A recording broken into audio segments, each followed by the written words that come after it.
तर लाडक्या बहिणींची अजित पवारांनी माफी मागावी अन्यथा राजीनामा द्यावा अशी मागणी शेतकरी संघटनेचे अतुल खुपसे यांनी केली आहे। करमाळ्याच्या IPS अंजली कृष्णा यांना फोनवरून उपमुख्यमंत्र्यांना न ओळखल्यामुळे अजित पवारांनी महिला अधिकाऱ्याला दम दिलेला होता।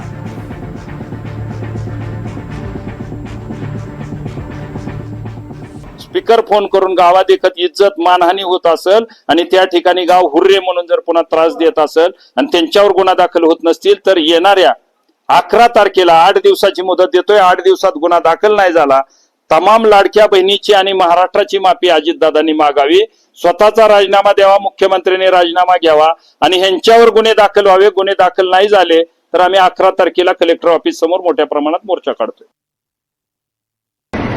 राष्ट्रवादीच्या कार्यकर्त्यांनी जो धुडगूस आता महाराष्ट्रात चालवलाय त्याचाच एक प्रत्यय आज आपल्याला करमाळ्याला आलाय। काही कार्यकर्ते तुम्हाला फोन करून सांगतात की एक ऑफिसर कारवाई करतात आणि तुम्ही त्या ऑफिसरला फोन करून धमकी देता।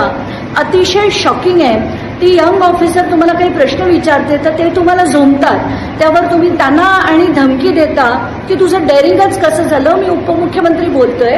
मला असं वाटतं अजित पवारांना एक गोष्टीचं भान ठेवायला हवं की त्या IPS ऑफिसर आहेत आणि त्या अतिशय उच्च शिक्षित आहेत आणि स्वतःची पातळी सांभाळून, म्हणजे खरं तर असं म्हणू नये पण पातळी सांभाळून त्यांनी वागणं गरजेचं आहे। प्रत्येकाला शहाणपण शिकवायला जातात आणि आज जे त्यांनी केलंय ते अतिशय डिस्टर्बिंग आहे। कुठल्याही प्रकारे त्या ऑफिसरला जर त्रास झाला, त्यांची बदली केली, त्यांना कुठल्याही प्रकारे त्यांचा छळ झाला तर मात्र अजित पवार तुम्हाला आम्ही सोडणार नाही।